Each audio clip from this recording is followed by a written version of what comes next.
ठीक। कभी भी मैं रिकॉर्डिंग करना भूल जाऊँ पासिबल क्लासेस में तो लाजमी आप लोगों ने याद करवाना है कि रिकॉर्डिंग जो है हर वक्त चेक करना हो रही है या नहीं। अभी तो हो रही है फिलहाल। सो क्वेश्चन वन से स्टार्ट करते हैं।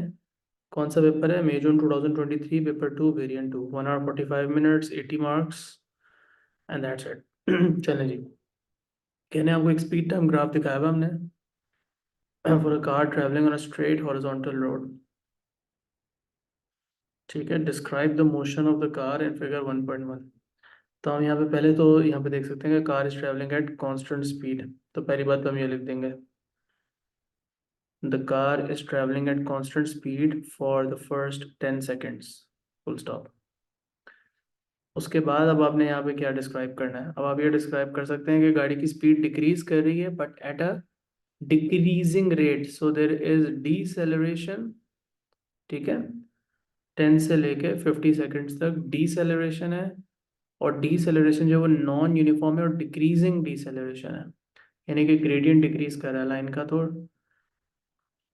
From 10 seconds to 50 seconds the speed of the car decreases at a decreasing rate और deceleration। ये जो रेट और डीसेलरेशन का वर्ड है ये आप इंटरचेंजेबली यूज कर सकते हैं। ठीक है बेटा। At time 10 the engine of the car is switched off, brakes are not applied. तो ऐसा नहीं कि कोई बैकवर्ड्स फोर्स लग रही है उसकी वजह से, ब्रेक्स की वजह से। Name the two forces that act on the car to cause the change in motion after 10 seconds। तो भाई कह रहे हैं कि इस दौरान अब गाड़ी के ऊपर कौन सी फोर्सेस लग रही हैं। तो गाड़ी आपकी मूव फॉरवर्ड कर रही है, the car is moving forward but brakes are not applied. गाड़ी का इंजन भी नहीं है ऑन, इंजन भी स्विच ऑफ कर दिया। तो इसका मतलब ये होगा कि आप फॉरवर्ड फोर्स भी नहीं बता सकते। तो कौन सी दो फोर्सेस गाड़ी पैक करेंगी जो इसके मोशन को स्लो डाउन करेंगी? फ्रिक्शन और एयर रेजिस्टेंस। फ्रिक्शन और एयर रेजिस्टेंस है। एयर रेजिस्टेंस को आप ड्रैग या विस्कस ड्रैग भी बोल सकते हैं। Friction, air resistance.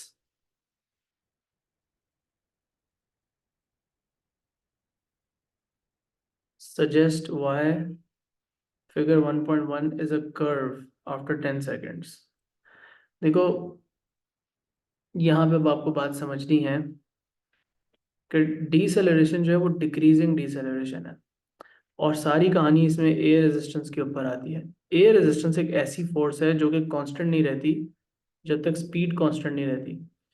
अब गाड़ी की जब स्पीड डिक्रीज होगी, ये जब स्पीड डिक्रीज होगी तो स्पीड के साथ साथ एयर रेजिस्टेंस भी क्या करती है? डिक्रीज होती है। तो गाड़ी के ऊपर जो रिजल्टेंट फोर्स है वो कम होती जाएगी, क्योंकि ये और ये फोर्स प्लस होकर गाड़ी पे टोटल रिजल्टेंट फोर्स आएगी ना। गाड़ी में जब रिजल्टेंट फोर्स कम होती जाएगी तो हमें पता है कि resultant force F net M A के बराबर होती है। तो अगर रिजल्टेंट फोर्स कम होगी तो गाड़ी की डीसेलरेशन भी कम होगी, इसलिए ग्राफ का ग्रेडियंट कम होगा। कितनी बातें की मैंने? स्पीड कम हो रही है जिससे एयर रेजिस्टेंस कम हो रहा है, जिससे रिजल्टेंट फोर्स कम हो रही है, जिससे डीसेलरेशन कम हो रही है, जिससे ग्राफ का ग्रेडियंट डिक्रीज हो रहा है। तो इस सारी चीज़ों को आपस में लिंक कर देना है। 1 मार्क का ही क्वेश्चन है लेकिन हम अपना आंसर डिटेल में लिखेंगे, कोई मसले की बात नहीं। As the speed decreases the air resistance also decreases, full stop. This reduces the resultant force and hence the deceleration of the car.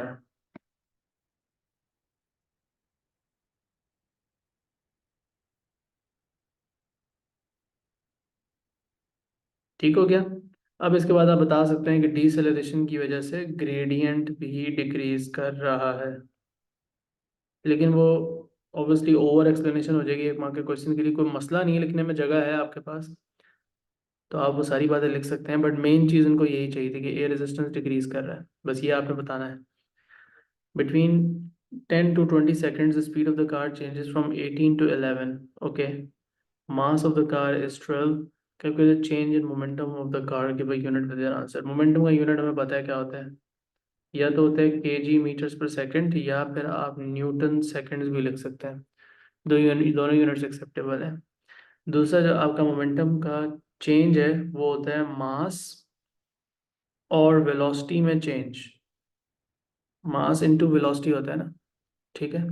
तो चेंज ऑफ मोमेंटम है तो वेलोसिटी में चेंज है, मास तो चेंज हो नहीं रहा। और वेलोसिटी कितनी चेंज हो रही है, v माइनस यू करके लिख दो, ठीक है। लेकिन आपको पता है कि आपकी फाइनल स्पीड 18 है, इनिशियल 11 है, इसको मल्टीप्लाई करो, क्या जवाब आएगा आपका? 8400 आपका जवाब आ जाएगा। Average resultant force exerted on the car during this time. अब जो आपकी रिजल्टेंट फोर्स है वो होती है change of momentum over time interval. Momentum कितना चेंज हुआ है, अभी अभी आपने ऊपर वाले क्वेश्चन में निकाला है 8400 चेंज हुआ है। अब 8400 चेंज हुआ है मोमेंटम। बाय द वे इसमें आप 11 को यहाँ पे लिख सकते थे पहले।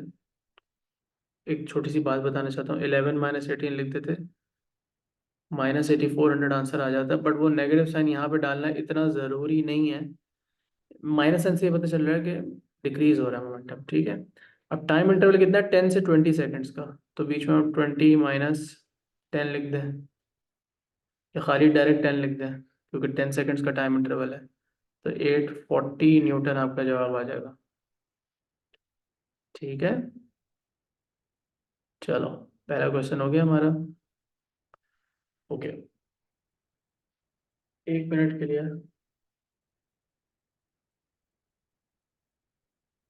मुझे,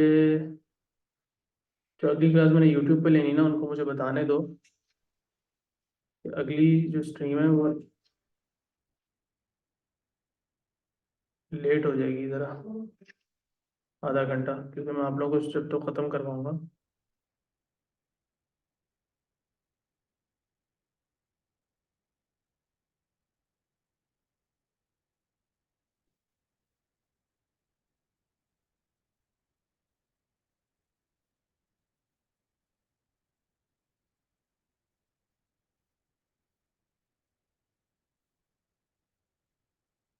7:30 भी नहीं, 7:45 ही हो जाएंगे।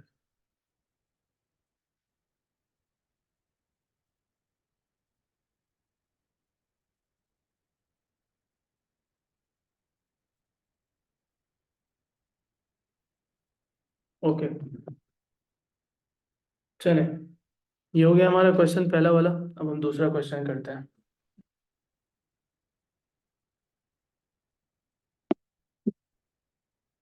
Shows a rider on an electric scooter. The scooter contains a battery and a motor to drive the back wheel. State the name of the energy stored in the battery. Battery के अंदर energy कौन से form में store होती है? Chemical. Chemical potential energy भी लिख सकते हैं, लेकिन खाली केमिकल एनर्जी भी लिखते हैं तो काफ़ी है, ठीक है। Describe in terms of work done the stages of energy transfer from energy stored in the battery to the kinetic energy of the scooter। तो बैट आपको पता है कि बैटरी में केमिकल एनर्जी स्टोर्ड है, इवेंचुअली स्कूटर मूव करेगी, उसके पास kinetic energy होगी। तो in terms of work done इस एनर्जी ट्रांसफर को डिस्क्राइब करें, राइट। तो अब आपको सारा स्टेजेस के अंदर बताना है कि इलेक्ट्रिकल वर्क कब होता है, जब करंट फ्लो करता है, right. Electrical energy, chemical energy use कब होगी, जब बैटरी इलेक्ट्रिकल वर्क डन करेगी। इलेक्ट्रिकल वर्क डन करने का यही मतलब है एसेंशियली कि करंट मूव कर रहा है। 1 सेकंड रुकना बेटा, 1 सेकंड के लिए मैं पॉज कर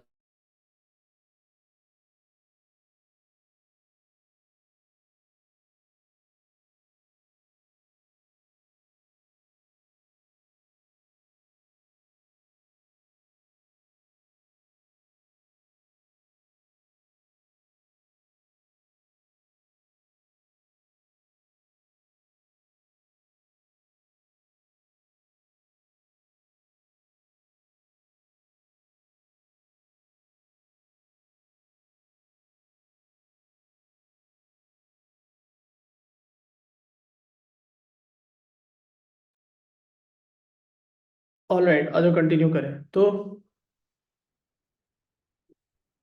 बैटरी में से एनर्जी तभी ट्रांसफर होती है जब बैटरी के थ्रू करंट फ्लो करता है, राइट, सर्किट में करंट फ्लो करता है। सो पहले तो हम ये बताएंगे, battery does electrical work when a current flows and electrons are made to move in the circuit, full stop। पहला स्टेप हमने ये बता दिया। अब हमें ये बताना है कि जब कोई चीज एक्चुअल में मूव करती है ना, लाइक फिजिकली मूव करती है, तो उस पर मैकेनिकल वर्क हो रहा था, और मैकेनिकल वर्क जो है वो it is done by the force. अब जब बैक व्हील यूं मूव करता है तो फिर आगे की तरफ एक फोर्स लगती है जो मोटर के जो कि मोटर जब, like when the motor moves and the wheel starts to move, then there is a force on the scooter that makes it move forward। so अब हमने मोटर का जिक्र करना है, ठीक है। so हम क्या बताएंगे, when the motor does mechanical work, the wheel is rotated, which exerts a forward force on the scooter, full stop। this forward force does work on the scooter, which transfers kinetic energy to it।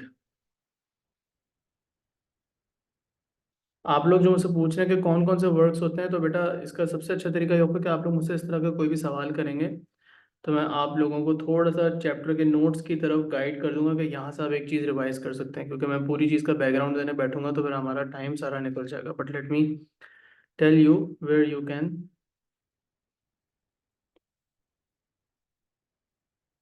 Read about this. Okay Jamal, तुमने पूछा है तो मैं यहाँ पे बता रहा हूँ कि यहाँ से एक दफ़ा रीड कर देना, ठीक है। Mechanical work when force does work, electrical work when current flows. Waves की फॉर्म में वर्क नहीं होता लेकिन एनर्जी ट्रांसफर होता है, हीटिंग के थ्रू एनर्जी ट्रांसफर होता है। तो एनर्जी ट्रांसफर्स की ये सारी समरी आपको पता होनी चाहिए। So energy is transfer through mechanical work, जब फोर्स वर्क करती है वो जो कि फोर्स इंटू डिस्टेंस से हम निकालते हैं। इलेक्ट्रिकल वर्क के थ्रू होती है जब बैटरी करंट फ्लो करवाती है। हीटिंग के थ्रू होता है, कंडक्शन कन्वेक्शन रेडिएशन से जब हीट ट्रांसफर होता है। और वेव्स के थ्रू होता है जब कोई भी वेव्स जो है वो मूव करती हैं, राइट ना। यस, जब भी बैटरी इन्वॉल्व है तो ऑब्वियसली जहाँ पे इलेक्ट्रॉनिक्स इन्वॉल्व है वहाँ इलेक्ट्रिकल वर्क होगा, ठीक है जी। The total mass of the scooter and the rider is 70 kg, total kinetic energy of the rider, you know, the speed, it has a speed of 4। that's an easy question। आपको पता है कि kinetic energy का formula half mv² है, तो 560 आपका answer आ जाएगा। Easy है, चलते रहें। ये अभी रिसेंट डेवलपमेंट है कि यहाँ पे यूनिट्स आपको जो है ना पहले से आंसर में लिख के दे रहे हैं। पुराने आप ओ लेवल के पेपर देखोगे तो आपको कहीं भी जो है वो यूनिट्स पहले से लिखे हुए नजर नहीं आएंगे, ठीक है। तो ये एक अच्छी बात इन्होंने कर दी, यूनिट्स को डाल दिए। The battery is marked 35 kWh। अब kWh हमने एनर्जी का यूनिट पढ़ा था और ये हमने प्रैक्टिकल इलेक्ट्रिसिटी में पढ़ा था। तो what is meant bye kWh, energy का यूनिट है, एनर्जी को रेफर करना है, ठीक है। और फिर उसके बाद हमने रेफर करना है कि ये 100 सॉरी कितनी 1 kWh का मतलब बता देना है असेंशली, ठीक है। kWh is the unit of energy, it is the unit of energy, full stop। it is equal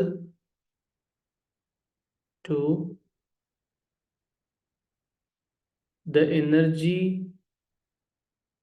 when 1 kilowatt of power is provided for 1 hour।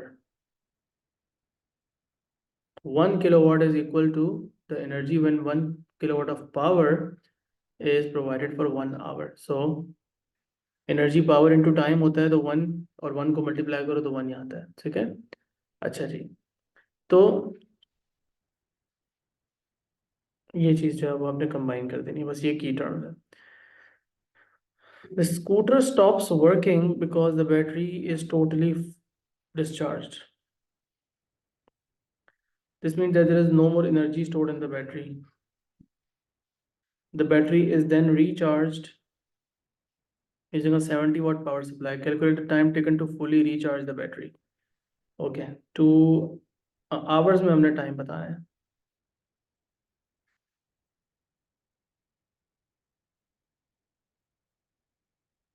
ठीक है, कैसे निकालेंगे अभी हम ये टाइम? पहले तो ये सोचे ना कि आपके पास जो फॉर्मूला है वो आप क्या यूज करेंगे. सॉरी, अब जो एनर्जी आपने बैटरी को देनी है वो कितनी एनर्जी देनी है, पहले तो आपने इस बात को समझना है. ठीक है, तो आपके पास जब भी किलोवाट आवर्स में कैलकुलेशन हो, प्रैक्टिकल इलेक्ट्रिसिटी में पढ़ाया था, तो आप इसके यूनिट्स जो हैं वो किलोवाट आवर्स में रखें, इसके यूनिट किलोवाट्स में रखें और इसके यूनिट आवर्स में रखें. तो अब ये तो मेरे पास यूनिट किलोवाट आवर्स में ही है ऑलरेडी. पावर को मुझे वॉट में नहीं बल्कि किलोवाट में रखना है. तो ये वॉट्स में कितनी हो जाएगी? 70 डिवाइडेड बाई 1000, 0.07. ठीक, मैं किलोवाट को भी वॉट्स में कन्वर्ट कर सकता था, जो आपने, सॉरी, ये वाला काम किया है ना, किलोवाट आवर को आपने वॉट आवर्स में कन्वर्ट कर दिया. 350 आप लोग बोल रहे हैं, तो ये भी कर सकते थे कि ऊपर वाले को 350 बना दे और 70 को 70 रहने दें. यानी you could have done 350 over 70 as well, but this will also give you the same answer, 5 hours, 5.0 hours. Correct? 2 question हो गए. Fixed mass of a gas in a glass tube is trapped by a seal at one end of the tube and by a column of mercury on the other. So ये gas है, ये gas है, एक and से seal हुई हुई है, दूसरे एंड से मरकरी का कॉलम है जो कि प्रॉबेबली ऊपर या नीचे मूव कर सकता है if the gas expands. Mercury is free to move within the tube, so volume gas का expand या कम हो सकता है. The tube is rotated slowly from the vertical position to the horizontal as shown. तो tube पहले ऐसे थी, फिर इसको ऐसे कर दिया. The volume of the gas increases and its temperature remains constant. Describe why the rotating tube changes the pressure of the gas in the seal. अब सोचिए कि इसको ट्यूब को रोटेट करने से प्रेशर पे कैसे फर्क पड़ सकता है. Think about it.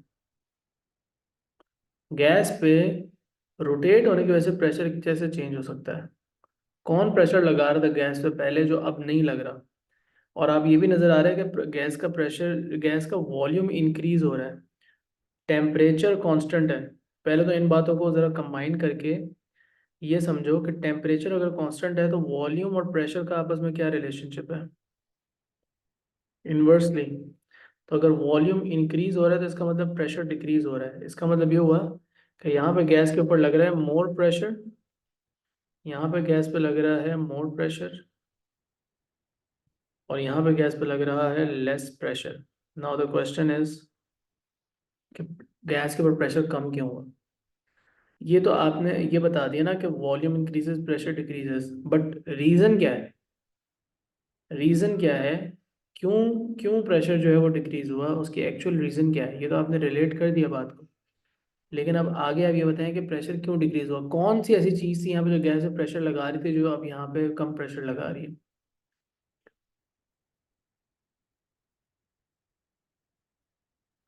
मरकरी की वजह से. मरकरी का जो ये कॉलम है, इसका मरकरी की डेंसिटी ले लो, मरकरी की हाइट ले लो और जी की वैल्यू ले लो, रो जी एच. मरकरी यहाँ से प्रेशर एक्सर्ट कर सकती है on the gas, right? This pressure will be less or not there at all when the tube is horizontal. So mercury was exerting the pressure on the gas but is not there anymore. In the vertical position, the mercury exerts a pressure on the gas, but in the horizontal position, it does not. Therefore, the pressure is reduced and the volume increases. Volume increase होने का तो खैर उन्होंने नहीं पूछा, इसलिए हमने extra लिख दिया ये वाली बात. ये वाली बात एक्स्ट्रा लिख दी, कुछ जरूरत नहीं। Explain using ideas about molecules और particles why the pressure decreases when its volume increases. अब ये तो रटा रटा है सवाल जवाब है। ये जो चीज़ है ये आपका एक सिंपल सिंपल सा सवाल जवाब है कि वॉल्यूम इंक्रीज होने से प्रेशर क्यों डिक्रीज होता है। पार्टिकल्स के बारे में आपने बात करनी है। यहाँ पे अगर 10 पार्टिकल्स हैं, वैसे तो बहुत सारे हैं, वही 10 पार्टिकल जब यहाँ पे होंगे तो उनके अंदर गैप ज़्यादा हो जाएगा, उनके पास जगह ज़्यादा होगी, इनके पास जगह ज़्यादा होगी। The randomly moving particles will now collide less often with the walls. उनकी वॉल्स के साथ कोलिजन की फ्रीक्वेंसी कम हो जाएगी। फ्रीक्वेंसी का वर्ड यूज करना है या लेस ऑफन का वर्ड यूज करना है, ये नहीं बोलना कि कोलिजन ही कम होंगी। In a given amount of time जो नंबर ऑफ कोलिजन है वो कम हो जाएंगी, तो हम बोलेंगे फ्रीक्वेंसी ऑफ कोलिजन या लेस ऑफन कोलिजन होंगी, and that will result in less force on the wall and therefore less force means less pressure. So as the volume increases, particles that are randomly moving have more space, full stop. Therefore, they will collide less often with the walls of the tube. Full stop. This results in less force on the wall, so less pressure is exerted on the wall. क्योंकि जाहिर सी बात है force और pressure directly proportional है। Length of the mercury column is 0.30, यहाँ पे mark किया हुआ है। मर्करी की डेंसिटी इतनी है, एटमॉस्फेरिक प्रेशर की वैल्यू इतनी है। Calculate the pressure on the gas in the tube और फिगर 3.1। तो इस यहाँ के लिए आपने इस पे प्रेशर निकालना है गैस पे। तो गैस में जो प्रेशर लग रहा है वो दो वजूहात से लग रहा है। एक तो यहाँ से एटमॉस्फेरिक प्रेशर एक्ट कर रहा है, प्लस इसका जो रो जी एच वाला प्रेशर है वो यहाँ से एक्ट कर रहा है। इन दोनों को आपने ऐड करना है तो गैस पे टोटल प्रेशर आएगा। तो दोनों प्रेशर ऐड करना मत भूलना, राइट।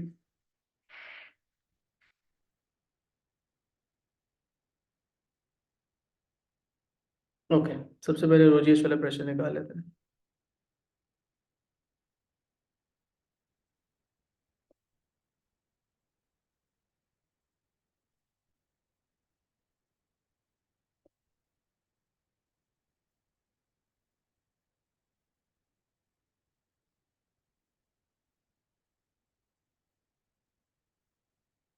एक मिनट रुकिए।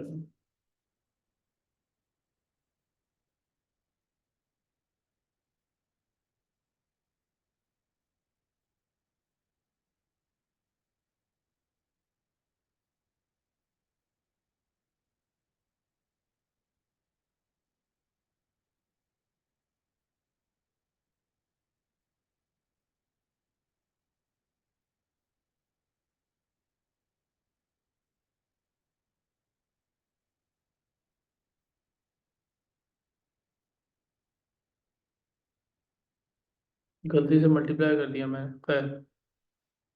1, इसको आप अगर 2 या 3 सिग्निफिकेंट फिगर में लिखें, अगर 2 सिग्निफिकेंट फिगर में लिखें तो ये बन जाता है 1.4 टाइम्स 10⁵ एसेंशियली, या 140,000 लिखते हैं।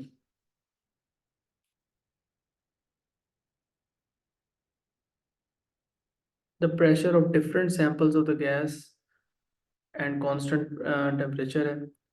1 point marked x जो कि P नॉट और V नॉट पे मार्क्ड है, समझ लो इनिशियल प्रेशर और इनिशियल वॉल्यूम पे मार्क्ड है।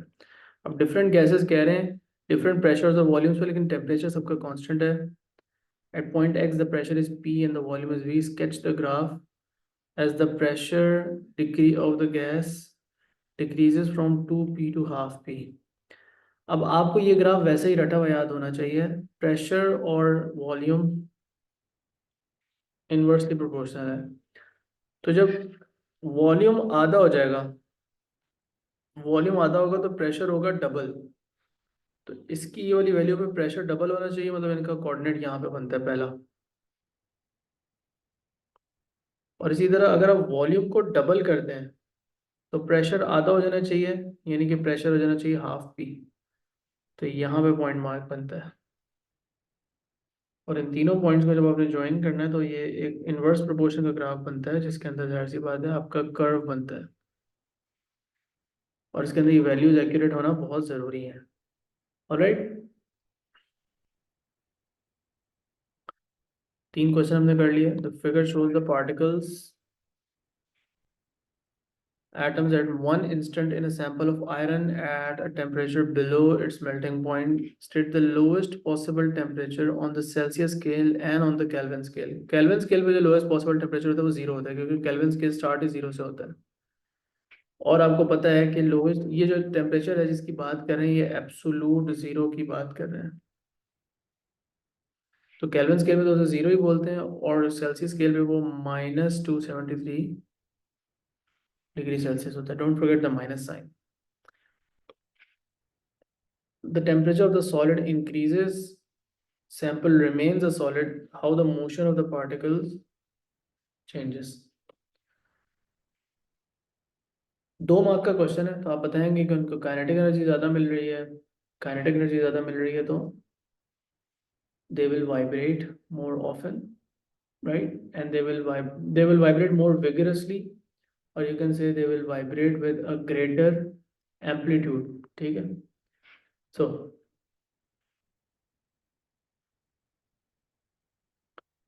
particles gain kinetic energy, therefore they will vibrate faster and with a greater amplitude।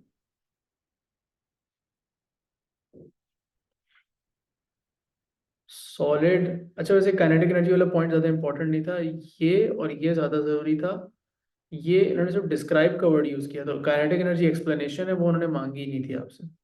Solid melts, what happens to the internal energy and the temperature of the solid as it melts the during the melting process. क्या energy increase हो रही होती है? बिल्कुल हो रही होती है, इंक्रीजेस। इंटरनल एनर्जी इंक्रीज हो रही होती है, लेकिन टेम्परेचर रहता है कांस्टेंट, रिमेन्स रिमेन्स कांस्टेंट। तो सवाल ये कि अगर इंटरनल एनर्जी इंक्रीज हो रही है तो टेम्परेचर क्यों नहीं बढ़ रहा? क्योंकि internal energy is made up of 2 things, kinetic energy and potential energy. Potential energy melting के दौरान बढ़ रही होती, काइनेटिक एनर्जी नहीं बढ़ रही होती, और टेम्परेचर का बढ़ना काइनेटिक एनर्जी से रिलेटेड है। तो ये बात हमने जवाब कर दे दिया अपना। Student places a 300 gram piece of iron in boiling water until the iron also reaches 100 degrees Celsius, removes the iron from water and places it immediately into 100 grams of water at 25 degrees Celsius. Iron cools and the water warms until both reach the same temperature of 44 degrees Celsius. Specific heat capacity of water is 4.2 joules per gram per degree Celsius. No energy is lost to the surrounding. Calculate the energy change of the water as it warms up। ये तो जाहिर सी बात है कि water ने कितनी thermal energy gain की, इसके लिए तो हमने ये फॉर्मूला पढ़ा हुआ है, mc डेल्टा टी। अब पानी का जो मास है, यहाँ पे पानी का मास आएगा 100। ये कौन से वाले पानी की बात करें? जो सेकंड स्टेप में यहाँ पे जो 25 डिग्री सेल्सियस पे वाटर था, और उसकी स्पेसिफिक हीट कैपेसिटी बताई हुई है 44, और सॉरी 4.2, और जो उसका टेम्परेचर चेंज हुआ है वो 44 तक गया है from 25, so that is the temperature change. इन तीनों चीज़ों को हम मल्टीप्लाई करेंगे तो हमारे पास क्या जवाब आएगा? 100 इंटू 4.2,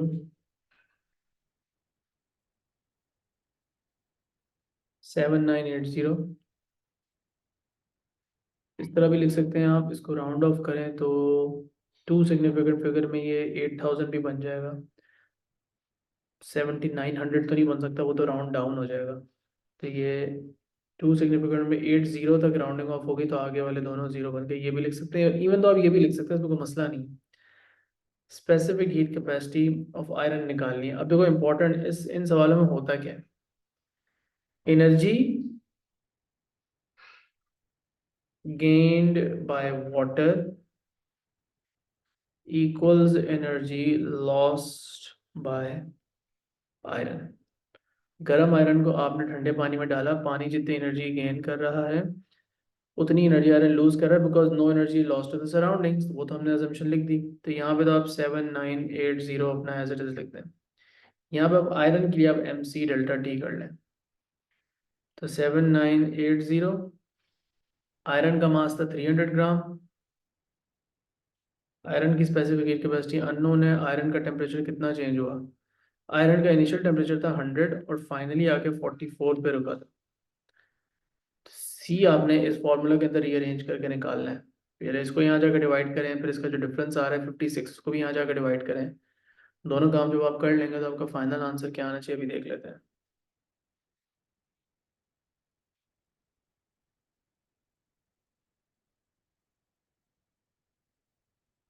0.475।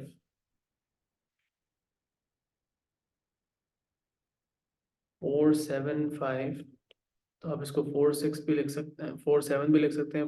टू सिग्निफिकेंट फिगर में लिखेंगे तो 48 हो जाएगा, लेकिन 475 भी लिख सकते हैं, इट्स फाइन। अभी तक सही जा रहा है पेपर भाई। ज़्यादा मुश्किल तो मुझे नहीं लग रहा। खैर मैं ओ लेवल का कर रहा हूँ, जब A2 का पेपर करता हूँ तो मुझे इट सेल्फ जाहिर सी बात है तो खुद मुश्किल लगता है। So the water waves are transverse wave, two other examples underline, two other examples of transverse wave. अब जब उन्होंने बोल दिया ना अंडरलाइन, तो आपने सर्कल नहीं करना भाई, जो इंस्ट्रक्शंस दिए होते हैं ना उसको वर्ड टू वर्ड फॉलो किया करें यार। तो हमने एग्जांपल्स याद की हुई हैं। अच्छा इसमें मैं खुद कंफ्यूज हो जाता हूँ, मैं भूल जाता हूँ, मैंने लिखवाई थी आप लोगों को? अगर मैंने नहीं लिखवाई तो मैं आपको फिर भी सिलेबस फाइल से तो दिखाया था, ये तो मुझे कंफर्म याद आ रहा है। एनीवेज देखो, मुझे खुद ये चीज़ भूल जाती है, आपको याद होगा मैंने लेक्चर के दौरान भी जाके चेक किया था। चेक कर लेते हैं यहाँ से, किधर है वेव्स के टॉपिक यार, जनरल वेव प्रॉपर्टीज का है। ABCDEFGHIJK, जी कहाँ है?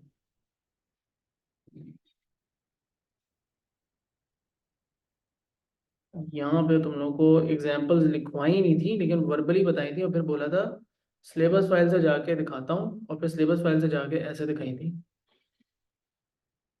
यहाँ पे दिखाई थी ये वाला पॉइंट। अभी जो ट्रांसवर्स वेव्स हैं उसके अंदर साइज में S वेव्स हैं, और जो लॉन्गिट्यूडनल वेव्स हैं उसके अंदर साइज में P वेव्स हैं। वेरी नाइस, तो ये वाला आंसर है। ठीक है, आप लोगों ने याद कर लेना, मैं तो अगले साल फिर भूल जाऊंगा, फिर यहीं से देख रहा हूँ। एग्जाम आपने देना है तो आप याद रखिएगा।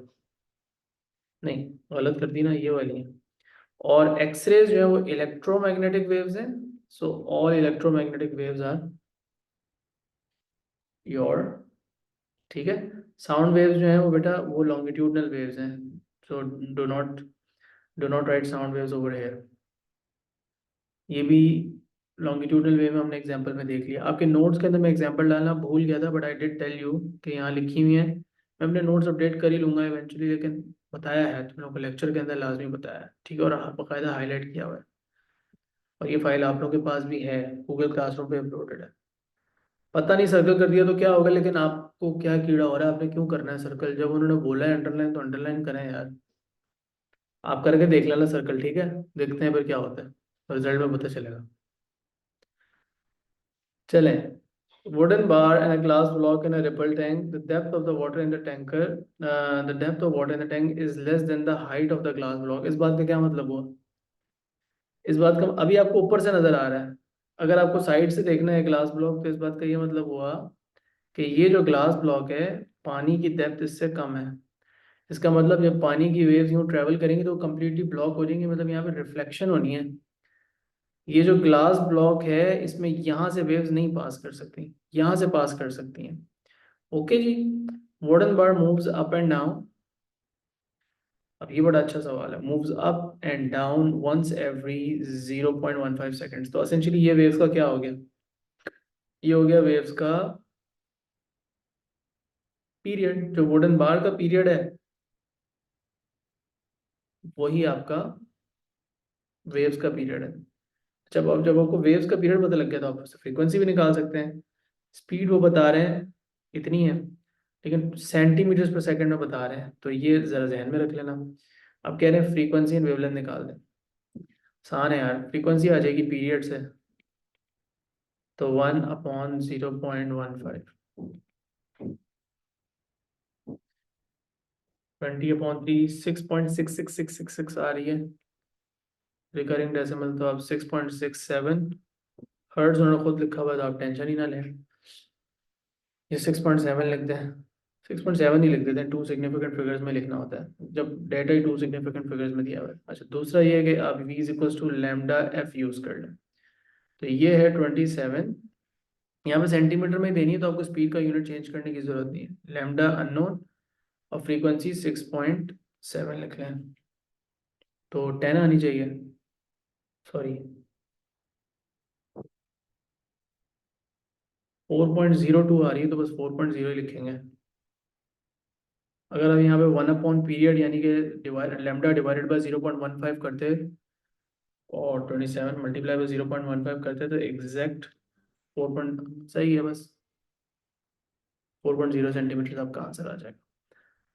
ठीक, तो 2 सिग्निफिकेंट फिगर्स में आंसर लिख रहे हैं। The waves diffract at the right hand edge of the block. कहाँ से डायफ्रैक्ट करेंगी, कह रहे हैं इधर से वेव्स डायफ्रैक्ट करेंगी, यहाँ पर डायफ्रैक्शन होगी। इस डायफ्रैक्शन को शो करना है आपने। वो कह रहे हैं ड्रॉ टू क्रेस्ट यानी कि 2 वेव फ्रंट्स बना दें after they pass the glass block to show the diffraction. तो डायफ्रैक्शन के बाद वेवलेंथ चेंज नहीं होती, तो जितने डिस्टेंस पे ये बने हुए ना आपने भी उतने डिस्टेंस पे ही बनाने हैं। तो अगर आप इनके बीच में डिस्टेंस मेजर करें तो 1.2 सेंटीमीटर के डिस्टेंस पे बनाए हुए, तो मैं भी अगले दो जो है 1.2 सेंटीमीटर के डिस्टेंस पे बनाऊंगा। तो मैं एक यहाँ से बना दूंगा,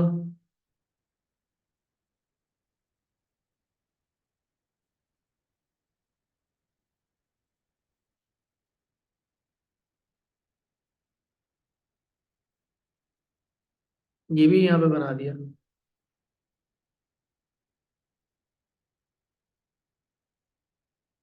अब यहाँ तक मैंने सीधी बनाई है, इसके आगे फिर आपने इनको बेंड करना होता है और बेंड यहाँ से फिर इस तरह करके दिखाना होता है। बताया हुआ ना, याद है ना भाई, भूल तो नहीं गया। तो आपने स्ट्रेट वेव फ्रंट्स बनाने हैं, ठीक है, ब्लॉक के ऊपर इस जगह पे सीधे बनेंगे और यहाँ से बेंड होंगे इस डायरेक्शन में। तो आपने इनको यहाँ से कर्व कर देना है।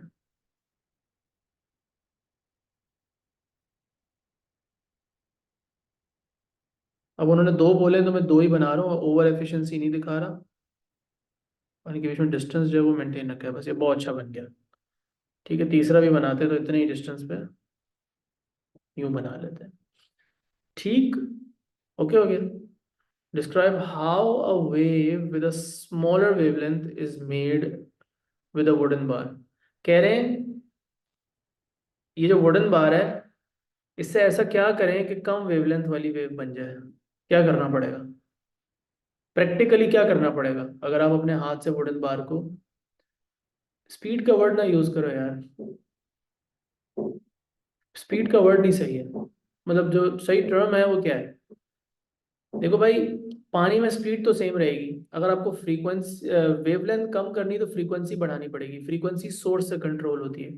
तो आप बोलोगे वुडन बार को मूव करने की फ्रीक्वेंसी बढ़ा दें, वुडन बार को मूव अप एंड डाउन करने की फ्रीक्वेंसी बढ़ा दें, यानी कि अगर आप 1 सेकंड में या एक वुडन बार को 0.15 सेकंड में आप अप एंड डाउन मूव कर रहे थे, तो आप उसको अब इससे आधे टाइम में मूव करेंगे तो फ्रीक्वेंसी डबल हो जाएगी, वेवलेंथ भी आधी हो जाएगी। सो फास्टर का वर्ड भी मत यूज करो, आप बोलो move the wooden bar up and down with greater frequency. All right, how to how a decrease in wavelength affects diffraction. तो वेवलेंथ कम होने से डायफ्रैक्शन कैसी होती है, ज्यादा एक्सट्रीम हो जाती है, या फिर अगर वेवलेंथ कम होगी तो डायफ्रैक्शन मतलब कम हो जाएगी, या बेंडिंग ऑफ वेव फ्रंट्स जो है वो कम हो जाएगी, या फिर ज्यादा हो जाएगी, मतलब ऐसे एक्सट्रीम हो जाएगी ज्यादा, लेस डायफ्रैक्शन होगी क्योंकि एज तो सेम साइज की है, वेवलेंथ उसके मुकाबले में कम साइज की हो गई, तो डायफ्रैक्शन की जो वेव फ्रंट्स हैं मतलब वो कुछ इस तरह के बनेंगे। फिर यहाँ से तो ऐसे बनेंगे, लेकिन इनको देखो मैं कर्व कम करूँगा, कम कर्व करूँगा, ऐसे बनाऊँ। सो वी जस्ट से कि diffraction decreases, the wave fronts would bend less.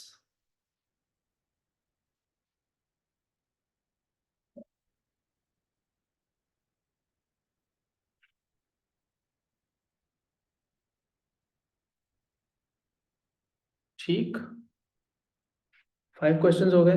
कितना पेपर हो गया, कोई कैलकुलेट करके बताएगा फिर कितने मार्क्स का हो गया और कितने मार्क्स का रह गया? According to the page numbers, we have done 9 pages and we have to go till page number 16. Can you calculate the marks? 5 question तो मुझे नजर आ रहे हैं, लेकिन मार्क्स कितने रह गए? 80 में से कितने मार्क्स हो गए, कितने रह गए? चलो जल्दी से देखते हैं। 9 मार्क्स रहते हैं, 9 प्लस 6 कितने होते हैं? 15, 15 प्लस 7 22, 22 प्लस 7 29, 29 प्लस 9 38 मार्क्स। तो essentially हमने आधा पेपर कर लिया है, we've done like half the paper in how much time? I don't know कितने टाइम में किया, but जल्दी जल्दी करते हैं। So we have a circuit containing a filament lamp. Okay, where do you see the filament lamp? Here it is. A resistor R, here it is. A 12-volt battery, here it is. And 5 meters, 1 2 3 4 5, 3 ammeter है और 2 volt metres हैं। The reading on the ammeter A1 is 0.25 amperes, right? So let's mark the current on the diagram.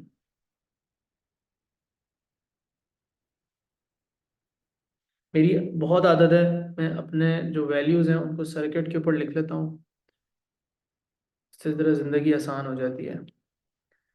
So essentially how I write the, you have seen me कि मैं voltage को किस तरह mark करता हूँ circuits के ऊपर। मैं इसको ऐसे अक्रॉस एक एरो बनाता हूँ। You have seen this before, मैंने आप लोगों को करवाए हैं वोल्टेज के क्वेश्चन, सबको बताया मैं इस तरह बनाता हूँ। वोल्टेज अक्रॉस में होता है, राइट?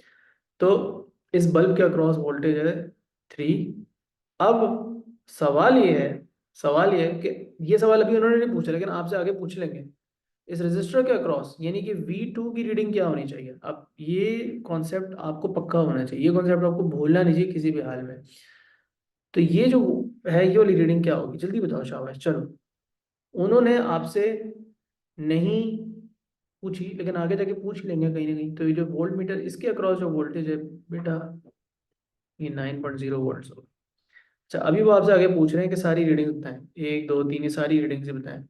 तो इसके अंदर से कितना करंट पास करना है? इस सर्किट में और कोई पाथ नहीं है, यही पाथ है करंट का।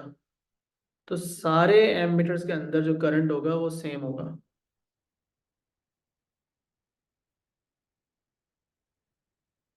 यहां से भी। तो ये तो बड़ा आसान है, और इसका जवाब हम पहले ही दे चुके हैं। Calculate the resistance of resistor R. तो रेजिस्टर आर जो है, उसके अक्रॉस जो वोल्टेज है वो है V2, which is 9, and what is the current passing through it?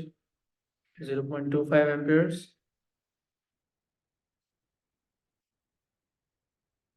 तो 9 × 4 कितना होता है? 36। 36 ओम सही आ रहा है, राइट? यूनिट्स आपको उन्होंने पहले से लिख के दिए हैं, ये पहले नहीं होता था वो लेवल्स में। With Ohm's law, state Ohm's law as it is लिख दो जो आपने याद किया हुआ है। क्या है? For a metallic conductor at constant temperature, the current is directly proportional to the potential difference, full stop.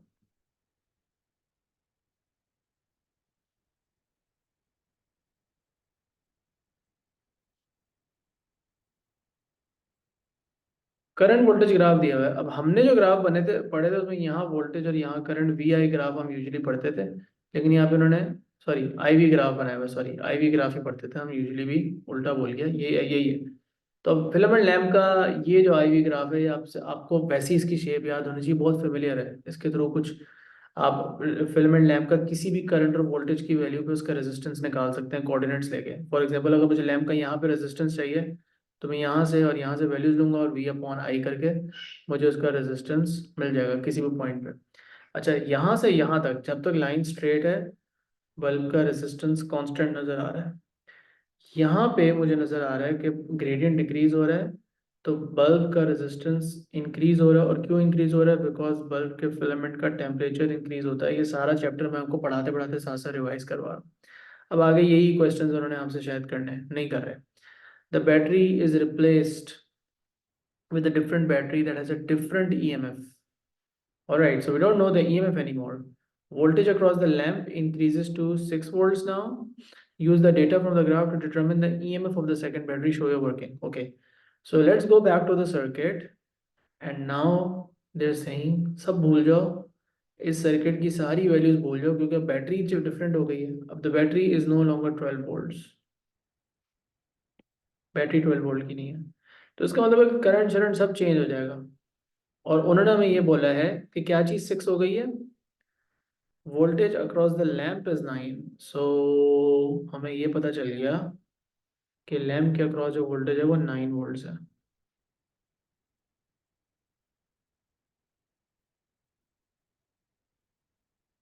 अब मुझे ये पता चल गया तो मैं लैम्प के अंदर से करंट कितना पास कर रहा है ये निकाल सकता हूँ.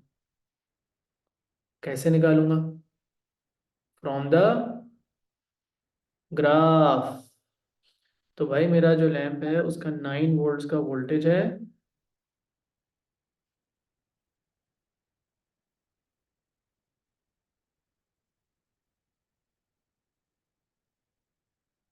थोड़ा ट्रिकी कर दिया इन्होंने ग्राफ, लेकिन आपकी आपने इसकी रीडिंग में कोई वो नहीं करनी.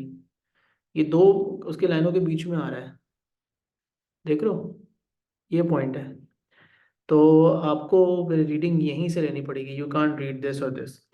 ना दिस इज 3 1 3 2 3 3 3 4 3 5 3 6 3 7 3 8 3 9. तो 3 8 5 एम्पेयर्स. इसको ऐसे ही रीड करना पड़ेगा. कोई गलती तो नहीं है? 9 एम्पेयर. नहीं नहीं यार, ये 9 तो नहीं लिखा हुआ यार, ये 6 लिखा हुआ है. मैं वही कहूँ, मैं क्या कर रहा हूँ, ये तो 6 लिखा हुआ है और मैं ऊपर भी 9 लिख के आ गया हूँ. किसी ने मुझे बताया नहीं सर आपने गलत लिख दिया है. ये 6 वोल्ट्स है. तो वही मैं कहूँ क्या गड़बड़ है, इतनी मुश्किल वैल्यू क्यों लेंगे. ये 6 है भाई, सॉरी. तो इसको हम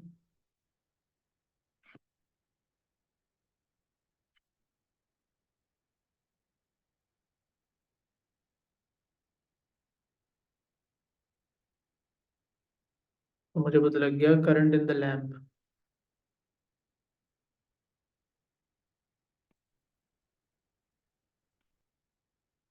and entire circuit by the way.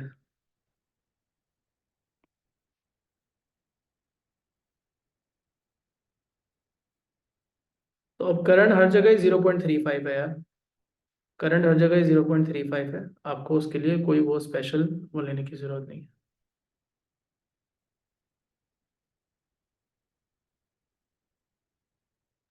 अब मुझे इस रेजिस्टर का रेजिस्टेंस पता है. ये तो फिक्स्ड रेजिस्टर है. ये कैसा रेजिस्टर है?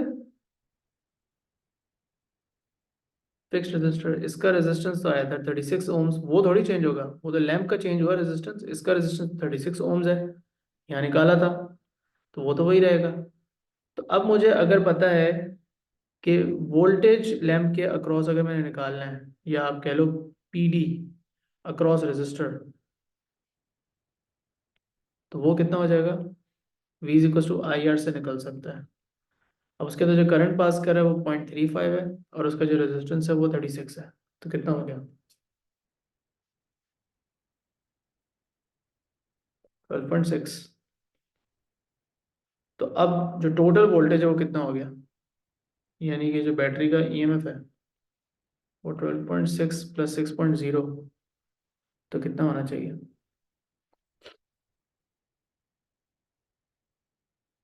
18.6. तो आप 18.6 भी लिख सकते हैं और 19 भी लिख सकते हैं, एक ही बात है, कोई इतना मसला नहीं है. आपको मार्क्स दोनों कैसे मिलेंगे, सो डोंट वरी. चाहे बिल्कुल ठंडी हो गई. Okay. UV is one component of the electromagnetic spectrum. Okay, state two, name two components that have smaller wavelengths than UV. दो ही बचते हैं और कोई है ही नहीं ऑप्शन, आपके पास दो ही आंसर्स हैं. एक्सरे और gamma ray. One useful application of UV. Application लिखनी यूवी की, डेंजर नहीं लिखना. तो आप आर्टिफिशियल टैनिंग कह सकते हो, स्टेरिलाइजेशन ऑफ वाटर कह सकते हो, सिक्योरिटी मार्किंग्स कह सकते हो, डिटेक्टिंग फेक बैंक नोट्स कह सकते हो, फ्लोरेसेंट लाइटिंग में यूज हो सकते हैं। हम्म, बहुत सारी बातें लिखी हुई हैं, पता नहीं कितना ही कुछ लिखा हुआ है, बट जस्ट जस्ट स्टेट का वर्ड यूज किया, like one word answers are enough. So for example I say detecting fake या काउंटरफेट करेंसी नोट्स, ठीक। स्टेरलाइजिंग वाटर है, मतलब बहुत सारी चीजें। इवन इसको उसमें भी यूज करते हैं, फोरेंसिक्स में मुझे याद आ रहा है यूज है, मैंने ये पुराना शो होता था एक, जिसमें एक सीरियल किलर होता था, क्या नाम था उसका? हाँ, डेक्स्टर। डेक्स्टर, बट वैसे भी अब क्राइम सीन में देखते हैं वो यूवी लाइट यूज करते हैं, ब्लड्स वगैरह के मार्क्स, अगर कहीं पर ब्लड लगा हुआ है और उसको आप पोछे वोछे से साफ कर दें तो वो यूवी लाइट से फिर भी उसके ऊपर कुछ मार्क्स जो रह जाते हैं वो नजर आ जाते हैं। एनीवेज, अपेरेंटली अपेरेंटली वो जो सेफ गार्ड और लाइफ बॉय का ऐड आता है उसमें भी वो दिखाते हैं, डॉक्टर टॉर्च मारता है तो उससे भी यूवी लाइट के थ्रू जर्म्स नजर आते हैं, एक्सेट्रा और something like that, I think. पता नहीं उसका भी कोई सीन है, यहाँ पे लिखा हुआ है कुछ, ऐसा कोई लिखा हुआ तो नहीं है, तो एड्स में इस तरह क्यों दिखाते हैं? खैर, exposure of UV radiation damages the eyes, one type of damage to the eye मुझे जो याद है वो कैटरेक्ट्स है, मोतिया कहते हैं इसको, मोतिया हो जाता है, ठीक है। बर्न भी हो सकता है, कैंसर भी, स्किन कैंसर भी लिखा हुआ है, लेकिन वो फिर आईज की बात की है तो भाई आईज पे ही रहेंगे ना। चलो जी, आगे लाइट का सवाल है। अब हमने लाइट की प्रैक्टिस पासवर्ड्स की थी, ज़्यादा अभी नहीं की थी, तो अब यहाँ पे हो जाएगी। shows the ray of light passes into a semicircular block glass at point A and leaves the glass at point B and then travels along the surface to point C. This only happens at a very special case when the angle of incidence is equal to the critical angle of the glass. So get a name given to the incidence angle's mark is 40. This angle of incidence has a special value जो glass की critical angle के बराबर है, तो इस angle of incidence को हम critical angle का नाम दे देते हैं, राइट। अब वो कह रहे हैं अब रिफ्रैक्टिव इंडेक्स निकाल दें क्लास का, उसके लिए अब आप sine I upon sine R वाला फॉर्मूला यूज करने के बजाय अब ये वाला फॉर्मूला यूज कर लेंगे direct.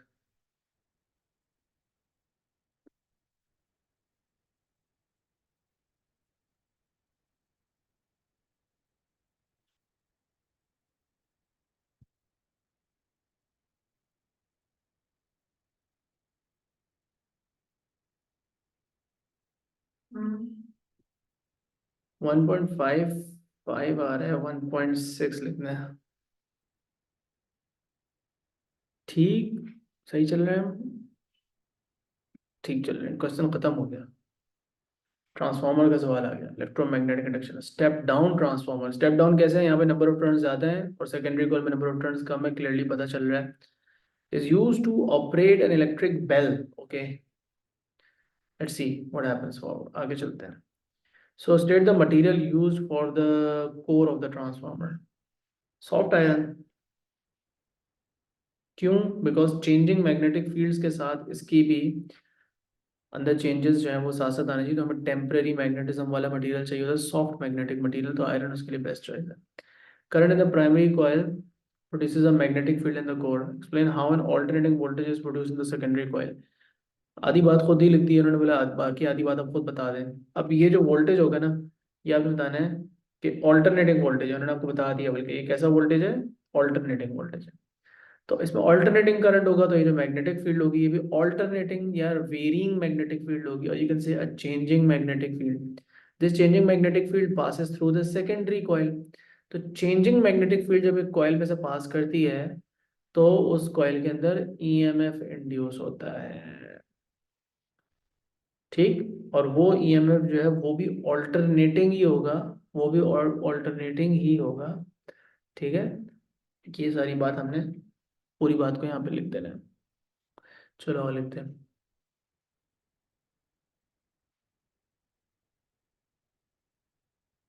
Alternating voltage is applied to the input terminals. Input coil, primary coil कह देते हैं यार।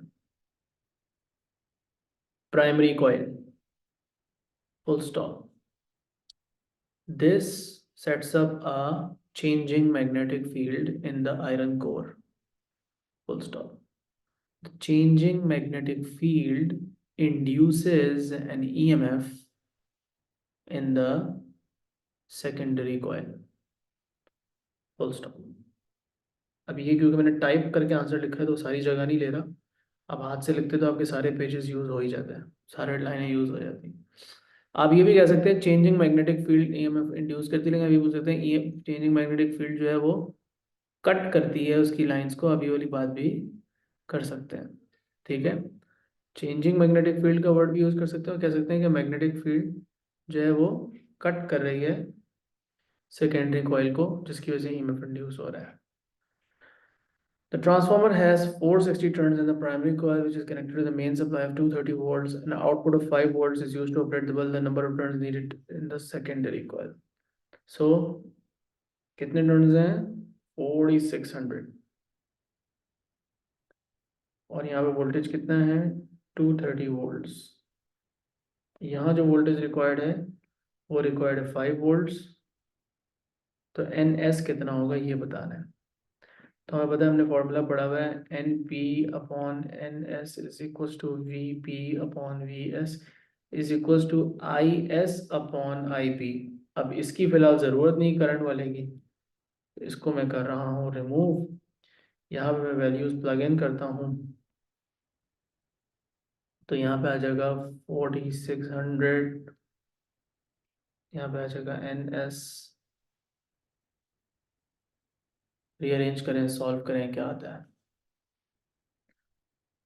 100 आता है।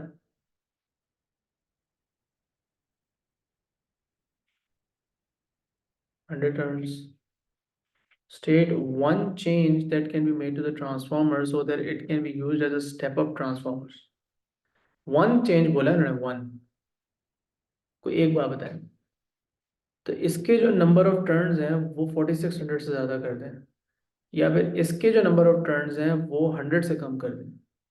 ठीक है, स्पेसिफिक होके बताएं। इसके टर्न्स इससे कम कर दें, प्राइमरी के नंबर ऑफ टर्न्स जो है वो सेकेंडरी से कम कर दें, सेकेंडरी के प्राइमरी से बढ़ा दें। तो मैं ये कह दूंगा, the number of turns in the secondary coil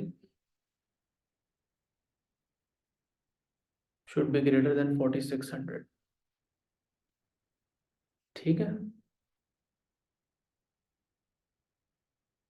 लेकिन आप प्राइमरी के भी डिक्रीज कर सकते थे, 100 से कम कर सकते थे।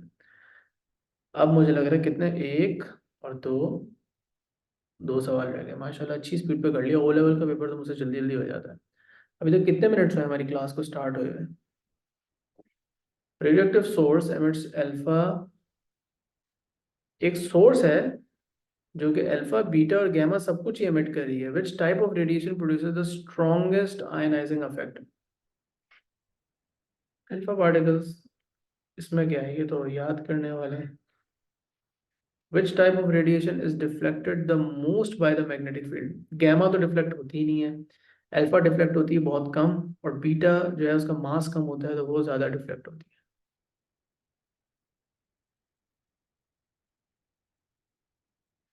जीएम ट्यूब जो डिटेक्शन करती है और काउंटर जो है वो उस पर रीडिंग देता है, काउंटर रेट की।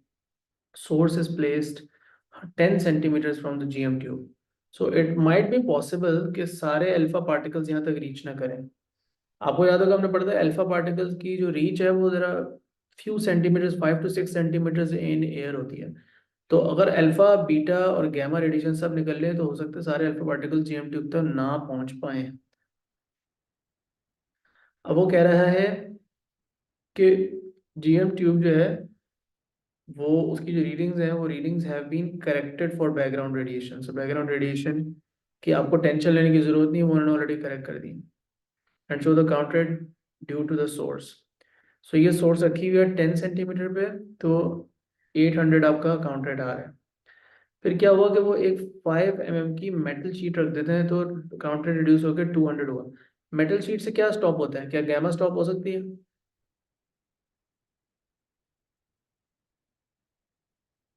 क्या गैमा स्टॉप हो सकती है मेटल शीट से? नहीं हो सकती ना, नहीं हो सकती। अल्फा स्टॉप हो सकती है, लेकिन अल्फा का तो हमें पहले ही डाउट है कि वहां तक पहुंच भी रही है या नहीं। लेकिन बीटा रेडिएशंस को मिनिमम रिक्वायर्ड जो चीज चाहिए स्टॉप करने के लिए वही है। तो ये गैमा को तो नहीं रोकेगा। अब जो यहाँ पे रीडिंग आ रही है वो ड्यू टू गैमा ही आ रही है, गैमा रेडिएशन आ रही है। और बीटा जो है वो यहाँ जाके रुक जाएगा। लेकिन अब अल्फा का कैसे पता चलेगा? जो बात मैंने पहले की 10 सेंटीमीटर वाली, यहाँ पे जो रीडिंग आ रही है ना, this is due to alpha. पहुंच ही नहीं सकता, alpha cannot reach GM tube. So ये जो रीडिंग है, this must be due to beta plus gamma. अब यहाँ पे बीटा स्टॉप हो जाएगा, beta is stopped. Gamma already air से एब्जॉर्ब हो चुके हैं, वो पहुंच ही नहीं रहे। तो ये जो है फिर मस्ट बी ड्यू टू, और ये reading all the way drop to zero नहीं हुई। अगर जीरो तक या बैकग्राउंड तक ड्रॉप हो जाती तो फिर ये, इसका मतलब होता है इसमें गैमा नहीं है, लेकिन इसमें गैमा है। तो अब हम ये बात यहाँ पे लिख देते हैं।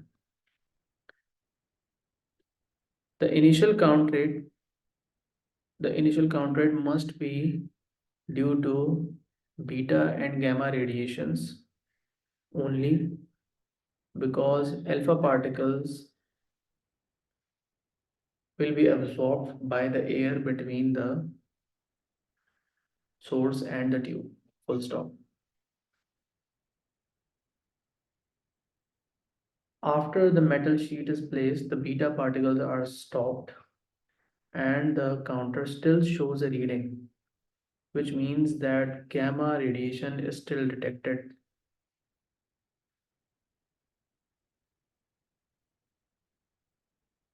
ऐसी उसने बेड़ा गर्क मारा है, मैंने ऐसी क्या, ऐसे कौन से मैं एक्सेंट में बात कर रहा हूँ कि उसको समझ ही नहीं आ रही। Initial counter must be due to beta and gamma only because alpha particles will be absorbed, बोला था मैंने, absorbed by the air and air between the source and the tube. After the metal sheet is placed, beta particles are stopped and the counter still shows a reading, a reading.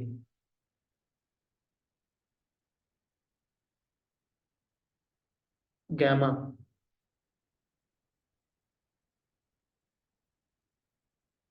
gamma.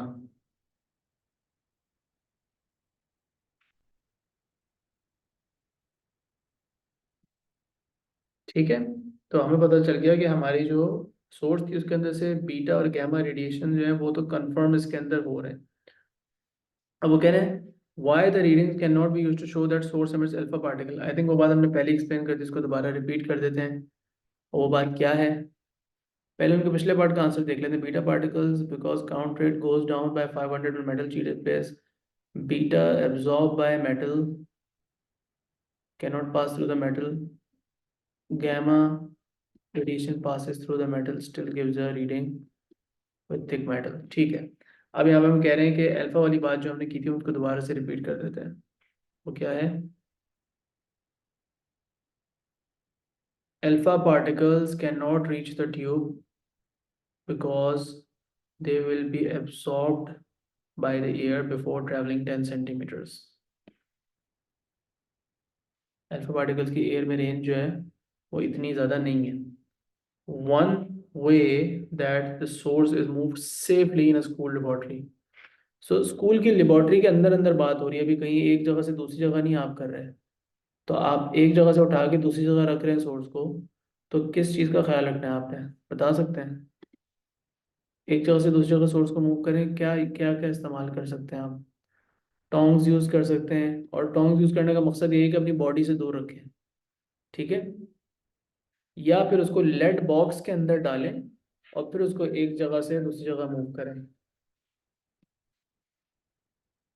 Use tongs to handle the source. Simple. Astronomical distances are measured in light years। What is meant by light year? आपके syllabus में है light year?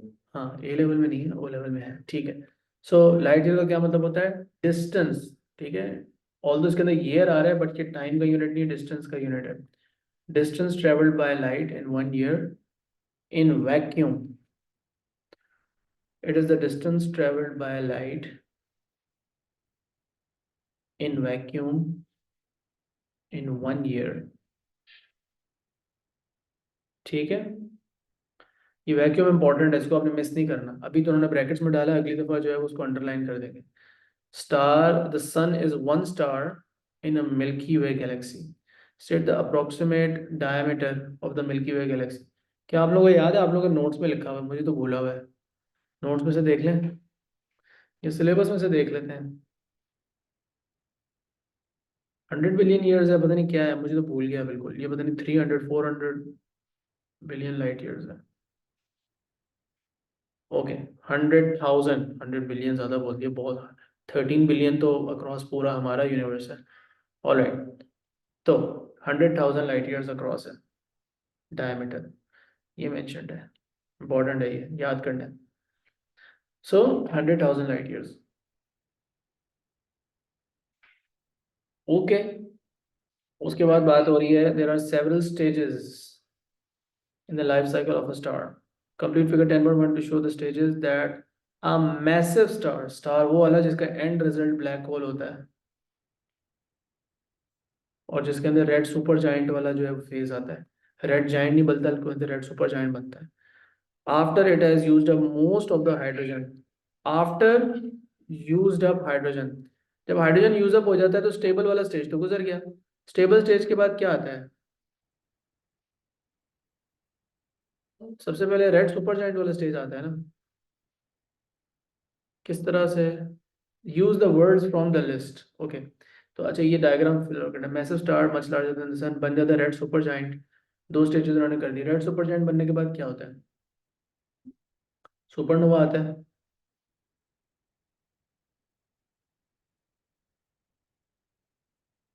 Supernova ही आता है ना। Supernova के बाद black hole बना सकता है या न्यूट्रॉन स्टार बना सकता है, राइट? ब्लैक होल और क्या बना सकता है? Neutron star. ये इसके दो पॉसिबिलिटीज। यहाँ क्या आएगा? सुपरनोवा जब प्रोड्यूस होता है तो उससे बहुत सारा, अच्छा ये हमने यूज कर लिया, ये हमने यूज कर लिया, बहुत सारा मटेरियल इधर उधर जाके हमारे पूरे यूनिवर्स में गैस और डस्ट की फॉर्म में बहुत सारा मटेरियल सुपरनोवा की फॉर्म में जो है वो एक्सप्लोजन की फॉर्म में पूरे यूनिवर्स में स्प्रेड आउट होता है। वो क्या चीज़ होती है? वो नेबुला ही होता है, और उस नेबुला से फिर फर्दर प्रोटोस्टार्स बनते हैं, फिर फर्दर पूरा लाइफ साइकिल का स्टेज जो है वो स्टार्ट हो जाता है। State the stage in the life cycle of star where heavy elements are formed, supernova. Heavier than iron वाले जो elements हैं वो supernova के अंदर बनते हैं। Current scientific understanding is that universe began 14 billion years ago in an event known as the Big Bang. To explain one observation that supposed the Big Bang theory. देखो एक observation ही पढ़ी हमने, एक और जो है वो cosmic microwave background radiation है, लेकिन हमें वो आपके notes में तो आई थिंक मैंने डाली हुई, लेकिन उसको आपको explain करने की ज़रूरत नहीं है। तो अब हमें इस पूरे सवाल का जवाब, पहले ऑब्जर्वेशन को लिखना है, फिर उसको एक्सप्लेन करना है। तो ऑब्जर्वेशन क्या है कि जो लाइट फ्रॉम द स्टार है, या जो electromagnetic radiation from the star observe होती है, उसकी वेवलेंथ जो है वो इंक्रीज हुई हुई होती है। इंक्रीज हुई हुई होती है मतलब जो नॉन वेवलेंथ है उससे ज़्यादा वेवलेंथ आ रही होती है। तो हम कहते हैं कि वेवलेंथ जो है वो रेड शिफ्टेड है, जिससे फिर कंक्लूजन ये निकलती है कि स्टार्स जो हैं वो और जो गैलेक्सीज हैं वो हमसे मूव अवे कर रहे हैं। फिर उससे हमारे पास क्या कहते हैं, कंक्लूजन निकलती है कि हमारी जो यूनिवर्स है वो एक्सपैंड हो रहा है। तो एक एक करके सारी बात लिखते हैं। पहली बात तो ये लिखेंगे, the observed wavelength from distant galaxies is greater than the known wavelengths, which is known as redshift. Full stop.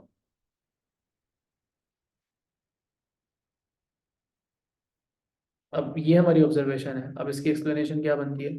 Explanation ये बनती है कि भाई देखो, अगर अगर हमारे पास वेवलेंथ जो है वो ज़्यादा आ रही, तो इसका मतलब है कि the galaxy is moving away from us. This leads to the idea that the galaxy is moving away from us. Full stop.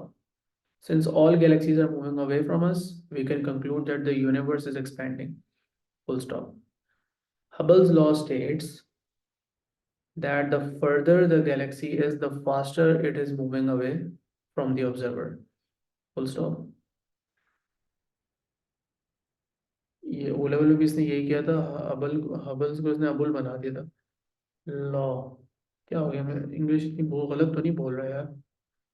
ठीक है. तो जितनी ज्यादा दूर गैलेक्सी होती है वो उतनी ही तेजी से हमसे मूव जो है वो कर रही होती है. ठीक है. अच्छा. अब हम यूनिवर्स एक्सपैंड कर रहा है, इस बात का आइडिया को दे लिया. जब further Galaxy the faster is moving away from अस, ये वाली बात लिख दी. अब उसके बाद जो है वो हम यहाँ पे मेंशन करेंगे कि भाई अल्लाह वाला करें. क्या हम टाइम को रिवर्स करेंगे. अब हमने टाइम को रिवर्स करना है. यस. क्या बात करनी थी, टाइम को रिवर्स करना था.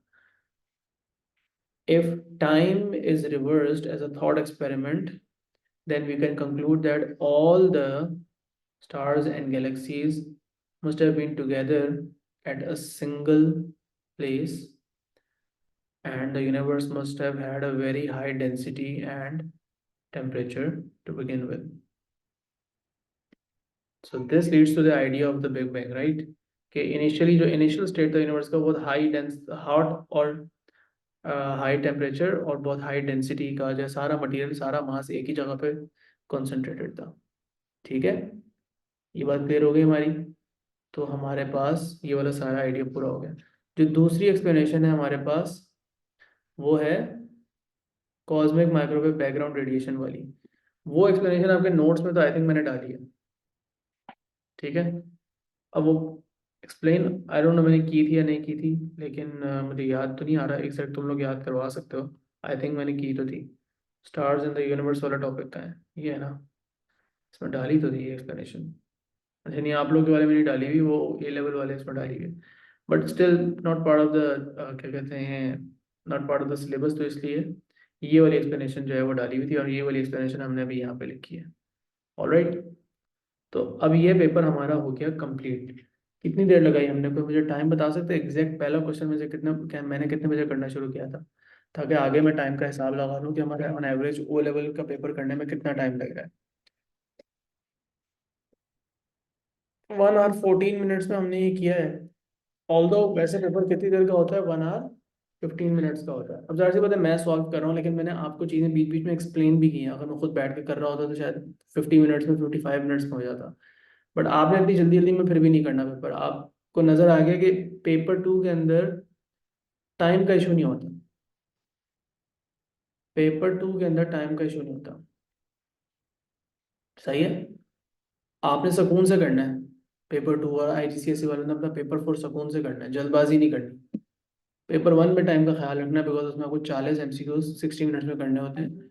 ATP में टाइम का ख्याल रखना है, बिकॉज वो 1 hour में करना होता है. So those are other things. But ख्याल यहाँ पे सुकून से अपने थ्योरी वाले क्वेश्चन को सही से एक्सप्लेन करना है, प्रॉपर तरीके से मेंशन करना है. ठीक है. चलें. अल्लाह हाफिज़.